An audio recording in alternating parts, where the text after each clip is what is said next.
to us. If you can send it to us when you're done, thank you. Absolutely. So it's been a long and very rich day, and I have the privilege for the second time this week to introduce Eliana Light to a group. She was with our congregation on Sunday and did a wonderful deep dive into immersive prayer. And I was excited that she was going to be with our Reconstructing Judaism Kaplan Center educators as well. So Eliana envisions a joyful, vibrant, heart centered Judaism that speaks to the soul and moves the spirit, reminding us that we are all connected. She offers us professional development to educators, clergy, lay leaders, kids, teens that elevate and deepen their prayer gatherings, allowing them to find more meaning in the experience. Eliana received her master's degree in Jewish education from the Davidson School of the Jewish Theological Seminary, and her home is Durham, North Carolina. Though I think you're not in Durham right now, or did you come back home? I came Anyway, back. I'm home now. oh, Yes. good. So wherever you are, Eliana, we're delighted that you're with us, and the time is yours. Thank you so much, Jeffrey. Thank you so much, everybody, for being here, choosing to be here. I am, in fact, in my local synagogue as my Wi Fi has a habit of not working. And on a day when you're doing some virtual conferencing, it's good to be in a place with Wi Fi. What we're going to be doing today is both a small truncated version of the program, The Deep Dive, and a larger through that exploration of this work and what how it might apply to your work and our work together. But first, I invite everybody to take a deep breath in through the nose, out through the mouth. Choose to settle in this place as we sing a nigun to open our time together, to sing it, to listen to it, whatever you need to be present in this space right now. I die die die I die die die die I die die I die die die I die die die I die die die die I die die I die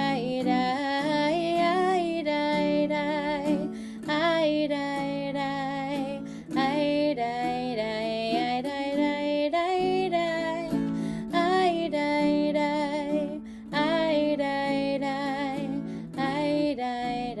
I die die I die You have chosen to be here to take this deep dive together.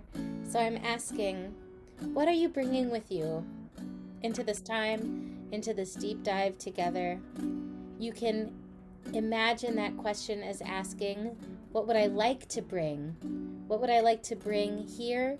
Or what state am I in now? Or why did I choose this session at all out of all the other sessions? What are you bringing on your dive with you? I invite you to share it in the chat with all of your fellow divers. And it's totally fine if you're off camera because you're picking up your kids, or you're doing other things, or you're eating a snack. We're all human beings. But yes, if you have something you're bringing with you on the deep dive, put it in the chat. Let's connect. Good. I die die die I die die die die I die die die die die die I die die die I die die die I die die I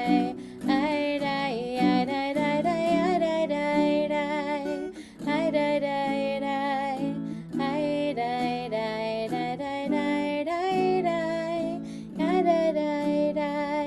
I die die die I die die die I die die die Beautiful. We welcome all of these intentions into our space. We can look around at all of the other Zoom boxes, cameras on and off, maybe give a little smile, a little hello, a little welcome. Thank you for being here, especially here. I'm on the East Coast. Hi.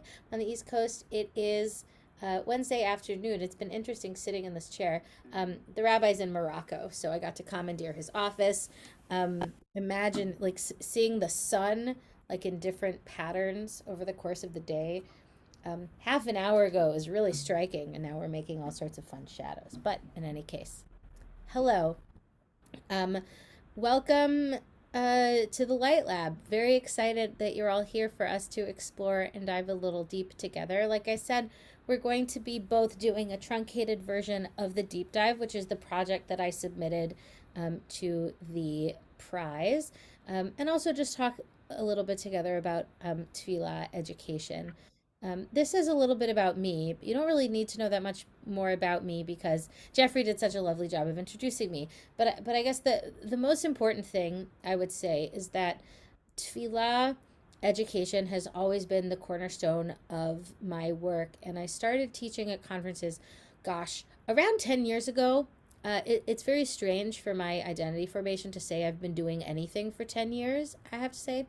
But it's true. And every time at a conference that I've offered a session on tefillah education, it is the most popular one out of all the things that I'm offering.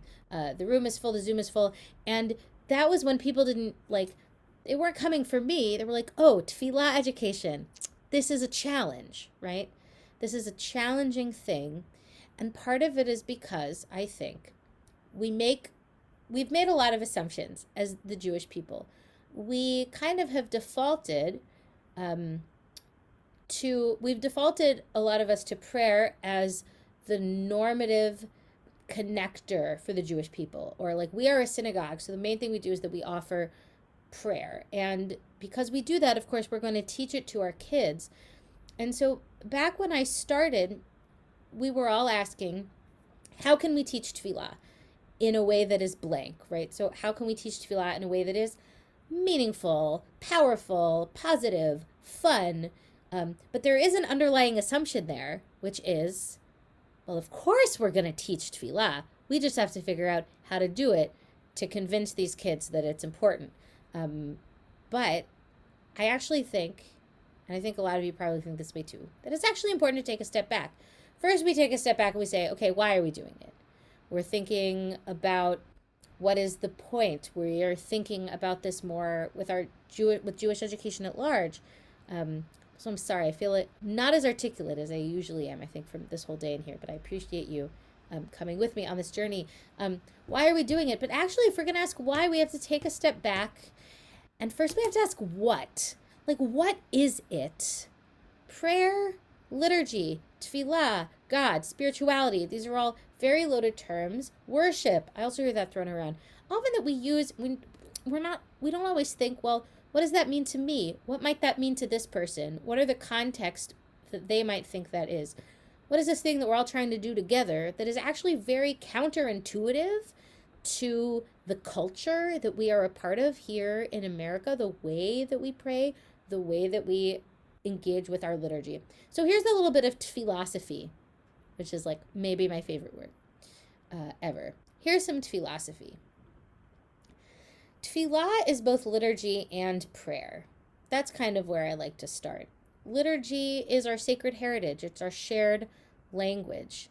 It's the prayers that our ancestors prayed that got codified in a book in a particular order. It gives us a shared language with those around us, both immediately in our own Jewish community here in the room or in your city. And it gives us shared language more or less, but like more than less, with Jews all over the world, with the Jews from our past and the Jews to be in the future, connecting us around us, behind us, and forward. And it gives us a wisdom for life. Somebody put the Siddur, many somebodies put the Siddur in a particular order for particular reasons. And we can learn a lot from what they held up as important, and we can find those things in our daily lives. Liturgy can sensitize us to those things. Prayer is something connected but completely different. Prayer is personal. Prayer is the calling outs of our own heart. Prayer is a response to life, our caring attention, a returning to oneness. There are lots of different definitions for prayer that we find, but all of them are deeply personal. It's all happening in here. So I like to tell people. Another piece of philosophy, it's not on the slide, but I like to say, when it comes to tefillah, we're all experts and we're all beginners. We're all beginners because there is always something more to learn. And that's really, I think, the key takeaway of the deep dive as a concept. There is always something more to learn. We know this, with Torah. We come across the same Torah stories all the time. We are different. Our world is different. Therefore, our experience of it is different. The same thing is true with liturgy. There's always something new to discover. And yet, we are all experts because prayer is a completely internal process. It is amplified or encouraged by stuff that happens on the outside, right? The liturgy and the melodies and the building and all of that stuff, I think, is attempting to inspire in us an internal response, right? I cannot force someone to feel gratitude. I can try to make the conditions the most conducive for doing so. Can't force anybody to pray. You can help make the conditions more conducive for prayer. You can teach people the liturgy, but prayer, and this is actually, I think, an empowering thing, especially to talk to kids about, that is on you. It comes from you. It rises up in you to greet what you are responding to in life.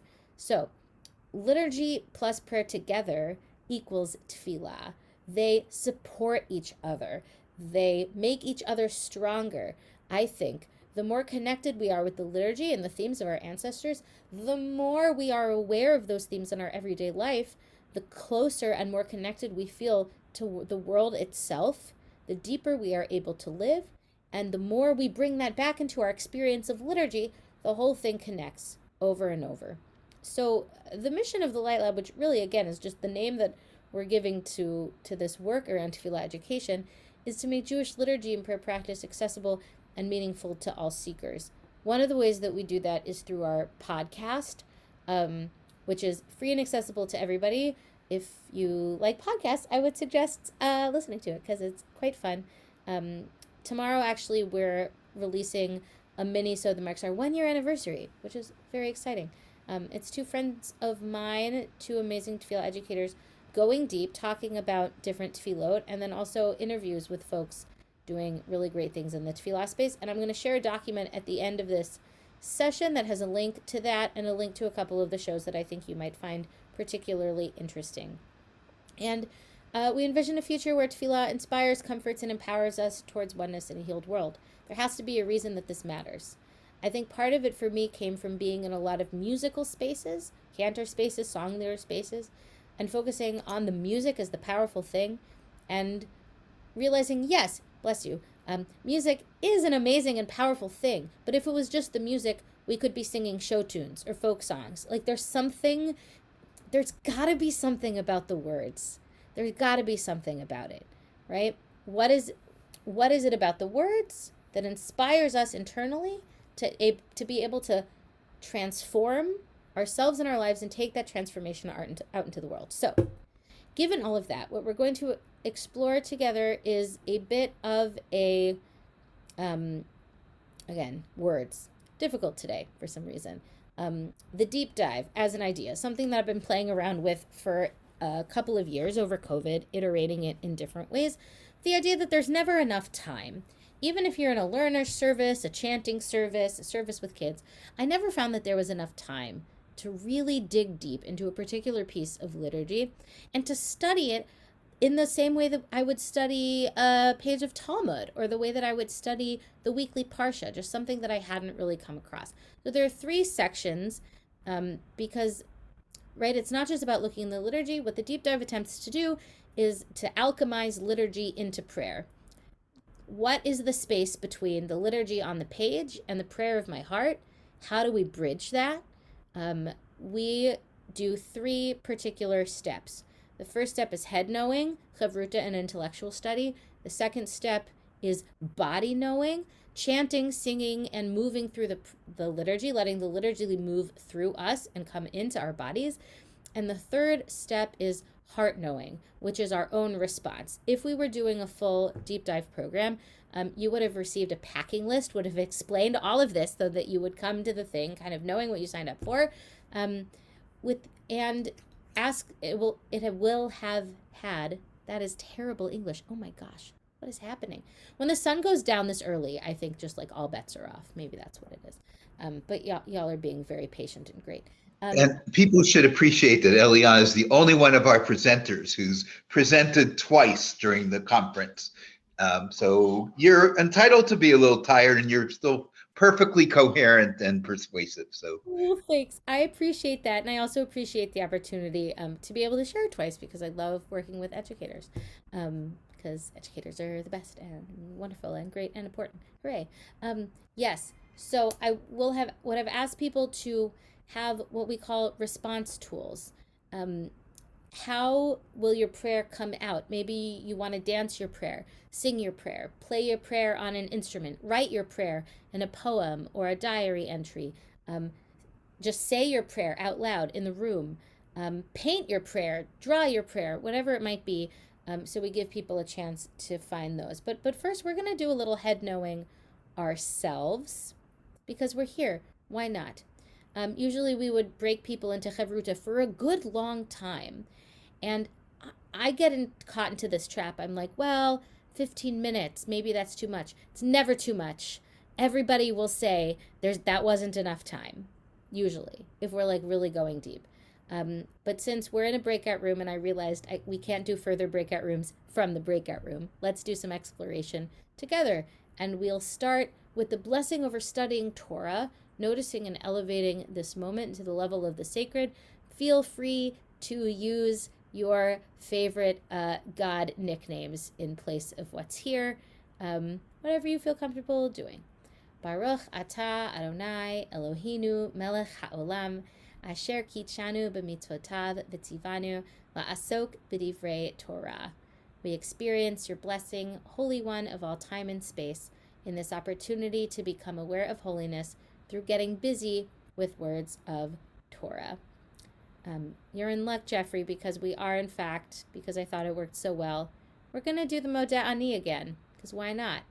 And I will say, I've done a deep dive on Modeh Ani like 4 or 5 times. Something new happens every time. Something new pops out at me when I give it myself the chance to look. So part of the methodology, if we're really going slow, is to start even without translating, even without thinking about what the words mean, to focus first on how the words sound, and how they feel in our mouths, especially with these pieces of liturgy that we often sing. How does it feel to stop and hear them recited aloud? So first, I'm going to read it and I invite you to listen, and then I invite you to read it aloud in your own space to yourself. I want to point out that we have included multiple gender options: modeh, traditionally male; modah, traditionally female; and modet, untraditionally non-gendered, from the Non-Binary Hebrew Project.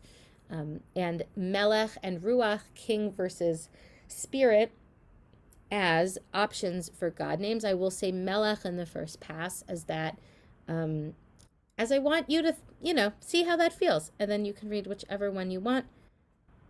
Maybe even close your eyes if it helps.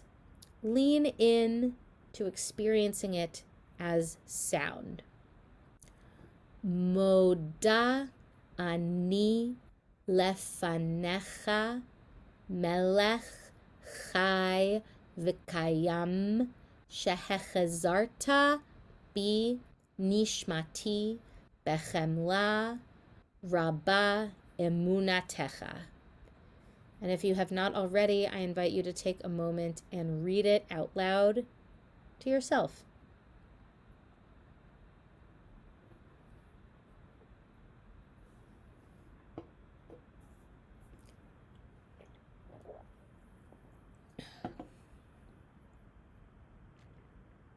Okay. What came up for you? What did you notice? What did you feel? Feel free to unmute and share. No wrong answers here. Just your own feelings and thoughts.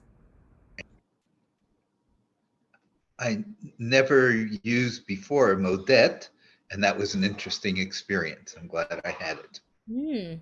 Trying that on. Yes. Devora. Ooh, You're unmuted and I still can't hear you. Hold on.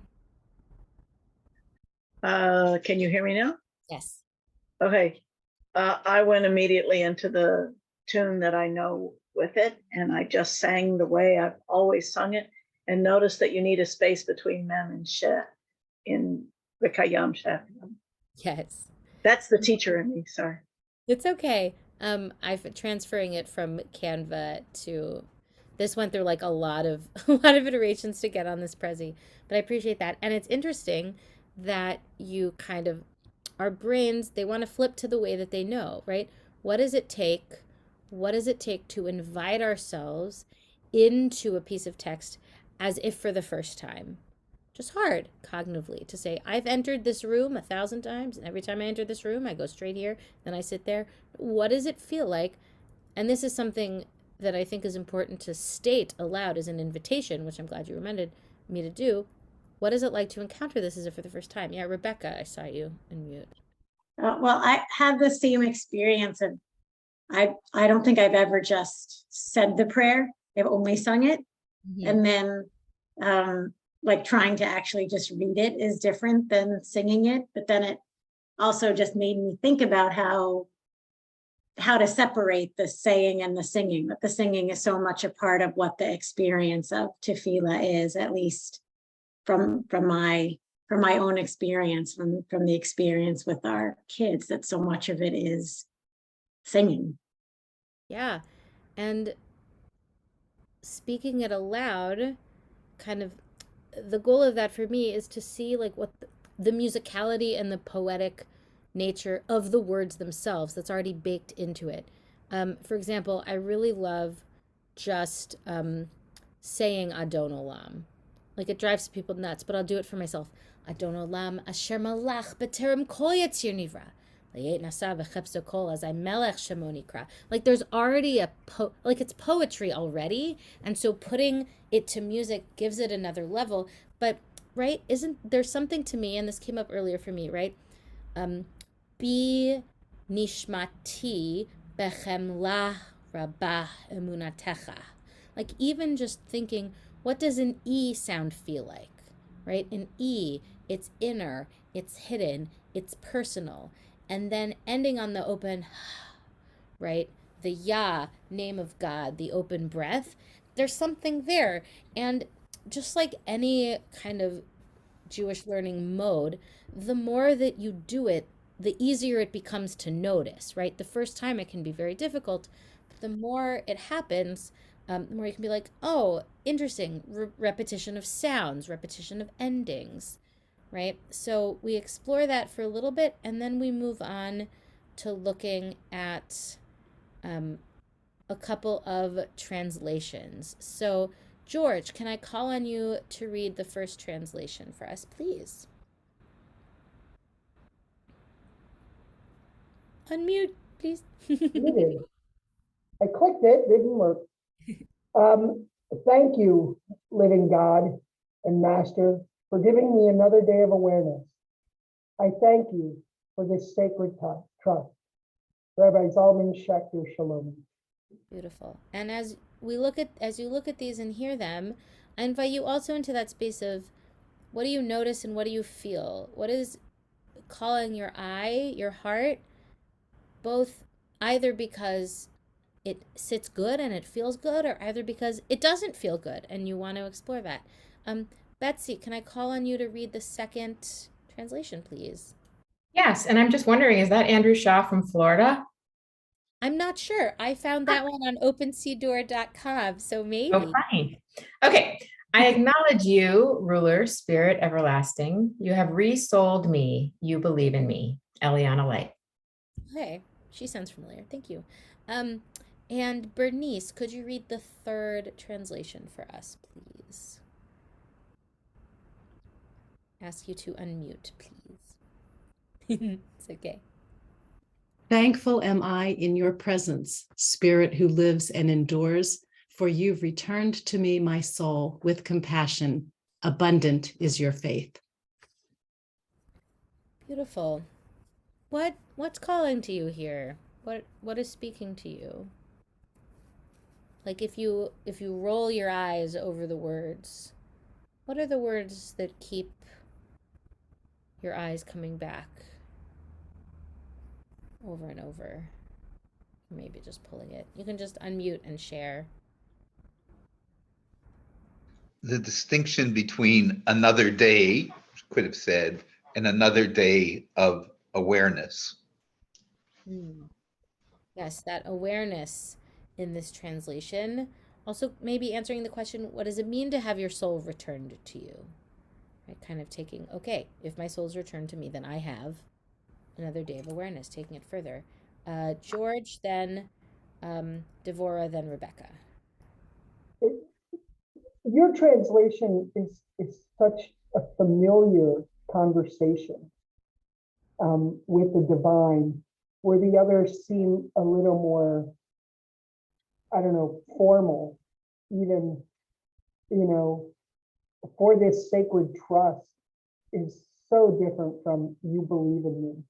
And I find that to be what I tell my students is they have to find what the prayer feels like to them. So the translation on the page is not necessarily what they need to focus on when we talk about the meaning of the prayer. So I find your translation beautiful in that way. It's not this almost intellectual approach to the prayer. Thank you. I appreciate that. And I think well, actually, we'll hear everybody else talk and then I'll say my piece. Yeah, Devora. I've always had issues with the return my soul to me. Ever since I learned it, it's and as a modern day person, that I love the song. I'm not so pleased with the idea Shehechazarta, because I don't think it really left me. It took a nap like I did, but that's just a philosophical thing. I still say the prayer and I teach it, but it still kind of creeps me. We're gonna get to that, I think, in the couple of exercises after this. What do we do? Because it's a real question, and I think it's important to take it seriously when it comes up from us and from our students. What do we do with the parts of the liturgy that don't make literal sense? Because I would say, we'll talk about this more too, I don't think it's meant to make literal sense. I don't think it was meant then, and I don't think it's meant now. It's poetry, right? My friend Alexander, who I teach with a lot, he said to me in a conversation once, he said, poetry is an attempt to put into words that which cannot be put into words. I said, wow, that's what prayer is. And that's why it's so hard, is because one of the reasons it's so hard, we've inherited a corpus of our ancestors attempting to put into words that which cannot be put into words ever. And we have clues in the liturgy itself that the liturgy itself will never get there, right? La'ela min kol berchata v'shirata, beyond all blessing and song, right? We say in the Kaddish all the time. But we keep trying because there's something about calling out to that which is greater than ourselves that is very powerful and important. Rebecca. Thank you. Oh, thank you. I think when I read the three of these, I became very aware that this is about my relationship to something else. Whether and those some things are different in each one of those, but it was about a relationship, and whether it's a master, I didn't really love that one, but or a spirit, a presence.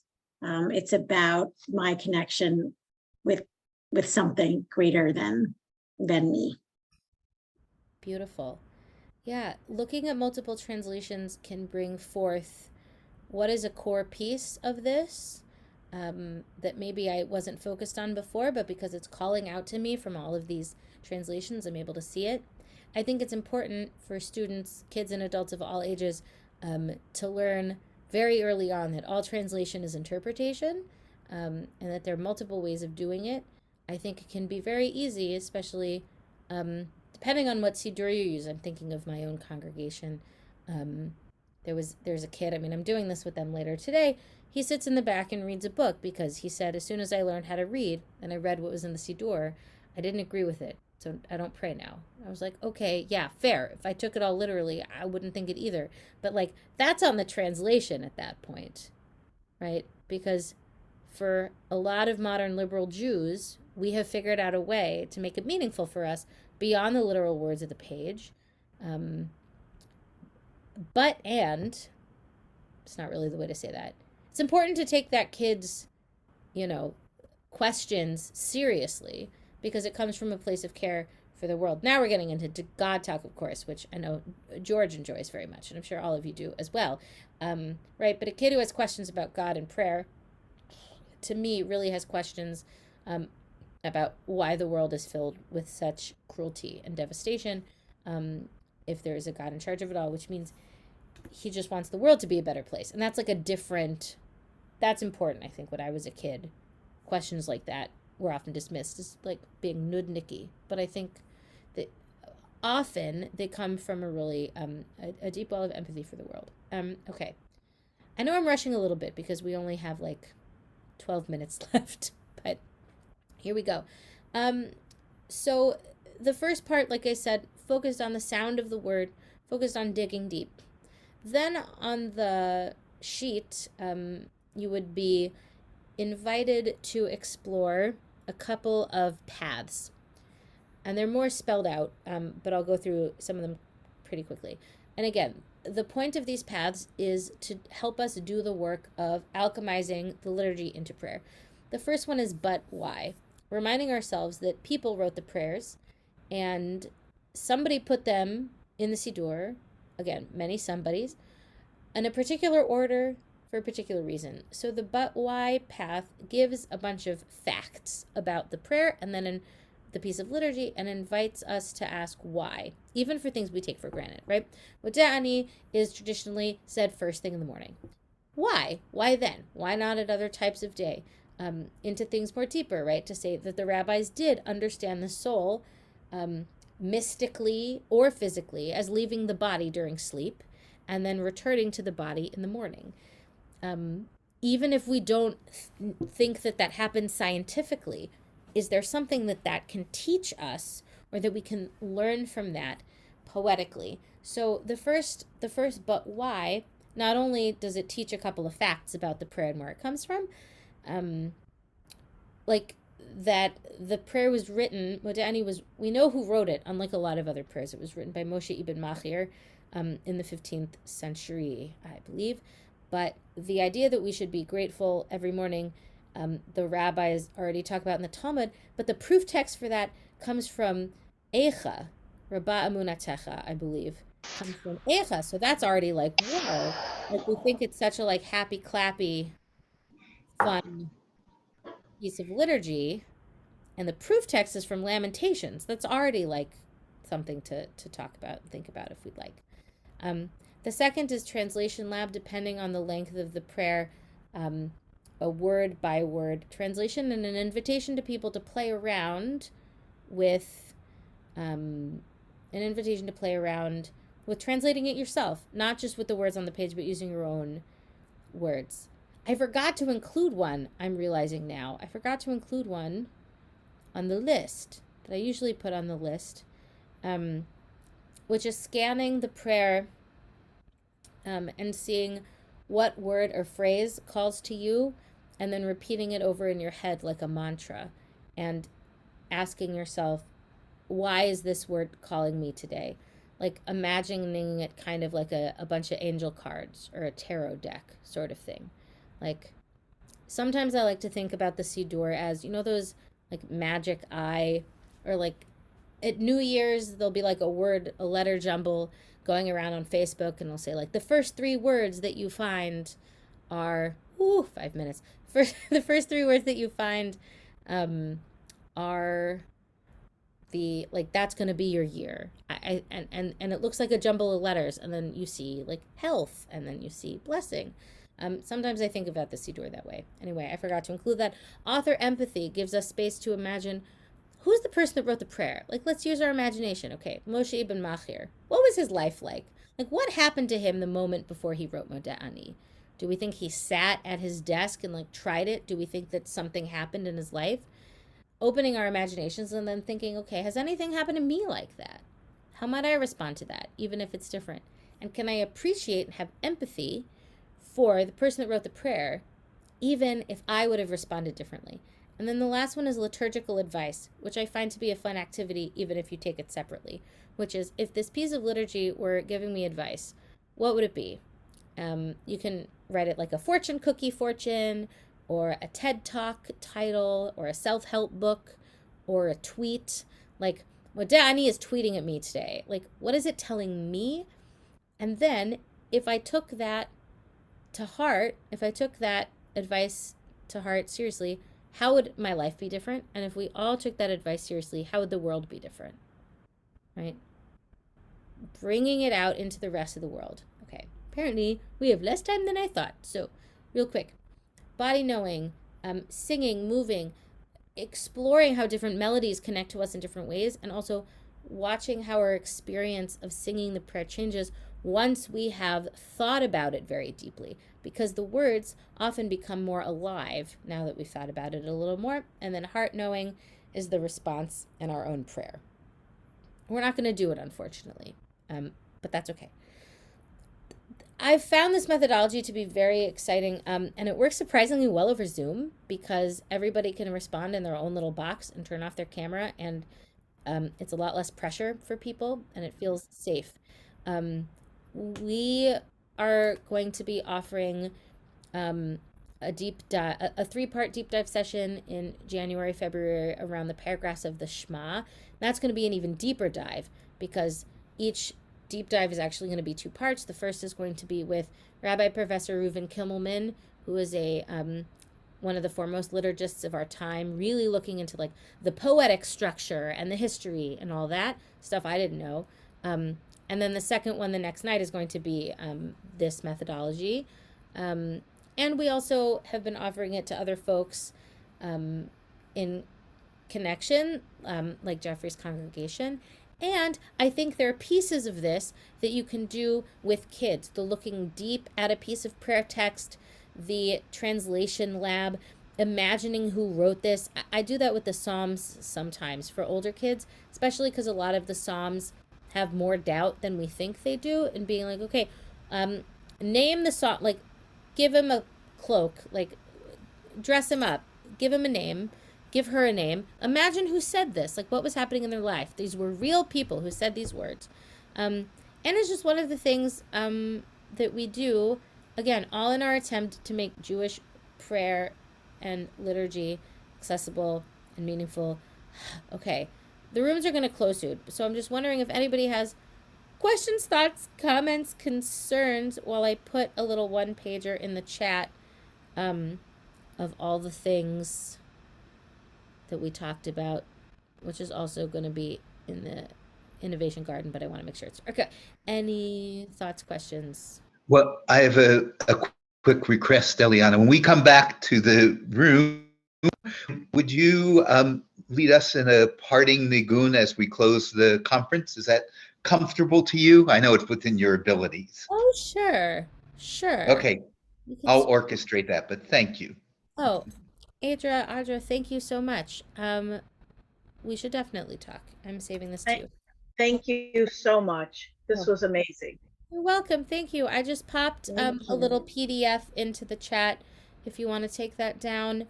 And if not, it'll be in the Education Garden. And if not, my email is eliana@lightlab.co. I am excited for this to be a way for us to connect and learn and continue to amplify the amazing work that you are doing in your communities. Thank you. Thank you. That was terrific. Thank you so much. Okay. I guess we're doing a nigun in the main room. How exciting. Good to see your face, George, as always. Good to see you. I always love learning from you. Thank you. Same. That's so sweet. Okay. Can I just say, if this is you, if this is you when you are less articulate, then I can't even imagine you on a quote good day. Oh, you're so sweet. That Jeffrey. Yeah. I was the founding rabbi, but I knew Robin before that because of the master's program in Jewish education she went through. So, yeah. And now she works with my rabbi, who was formerly a student of mine, Rabbi Steve Seeger. It's all very Wow. wonderful. So I think there are 14 of us who have returned. It's been a very long day, but I hope a very rich day. And I would like to end it. I asked Eliana, among her other gifts, and being the one person who did 2 different workshops, if she could end with a nigun that we can listen to, join in if you'd like. Think of it as a background to say Chemla Shalom, go peacefully and go with a new idea or two. And as that's being sung, I'm going to take us to the Innovation Garden just one more time for you to see it, knowing that that's also an invitation for you to keep contributing to it in very many different ways. So, Eliana, are you with us? Yes, I am with you. Are you taken to the Innovation Garden or am I, Jeffrey? I will. You got it. Okay. Okay, I can. Thank you. Thank you. This time. Yes, bringing us from a place of peace, celebrating the exciting work we've been doing and that you've been doing. Sing along.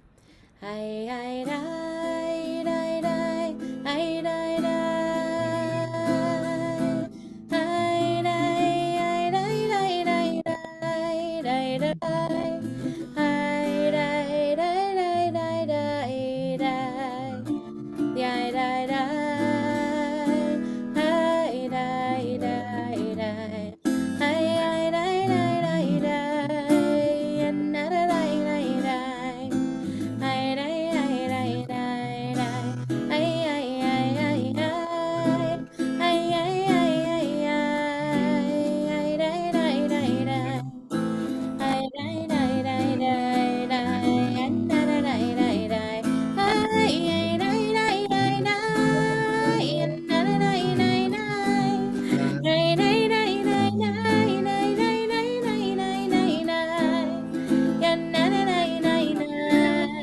And da, da, die, die, die. And da, da, die, die, die, die. Hi, hi, hi, hi, hi. Hi, and da, die, die, die. Yai, die, die, die, die. Yai, die, die, die, die, die.